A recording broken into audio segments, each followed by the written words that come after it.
بزوج حبات بيض اروحوا نديروا هاد الكيكه لي بزاف بنينه خفيفه، فرحي بها وليداتك ولا تقدري تديها في يدك كي تكوني رايحه ضيفه تحمر الوجه.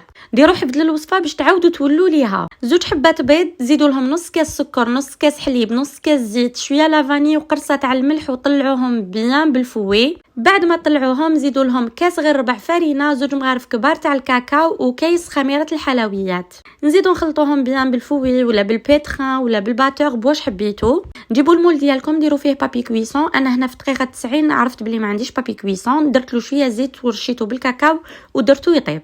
الكريمه ديالي درت كاس بودره شونتيي بكاس غير ربع حليب يكون بارد، زوج مغارف كبار تاع كاكاو من نوعيه يكون المليحه ماشي هذاك المر باش تجيكم الكريمه ديالكم بنينه، وطلعوها مليح بالباتور. لاكاناش تاعي رحت دوبت اون تابلت كبيره تاع شوكولا، زدت لها شويه لا كريم ليكيد وزوج مغارف كبار تاع الزيت. وشوفوا لي الجمال، شوفوا الكيكه ديالي شحال جات هايله. قسمتها اون دو، خليتها تبرد شويه ورحت شربتها بالقهوه. باش تحبوا شربوها حليب بارد، سيرو، قهوه. انا حبيت القهوه باش تنقص لي هذيك الحلاوه. كيما شفتوا شربتها، درت لها شويه لا كريم، شويه شوكولا هذيك اللي كنت ذوبتها، شويه جوز، ودرت لها شويه لا فيتين باش تجي تقرمش من الداخل.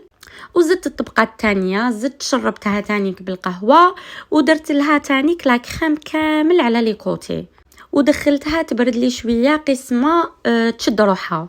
لاكاناش خلوها تبرد شويه باش تروحوا ديروا هادوما الخطوط اللي دوك تشوفوهم كامل، درتهم كامل على لي كوتي باش تجيني شابه. ابري درت دي روزاس بلا بوش هكذا وريدات من الفوقه بلا كريم تاعي اللي كنت طلعتها، ودرت في الوسط شوكولا. وتزيين اختياري، جات بزاف شابه. اذا عجبتكم الوصفه خلوا لي جيم، كومونتير، ابوني، راهم جايين وصفات بزاف شابين، واقترحوا عليا واش راكم حابين في لي كومونتير. سلام.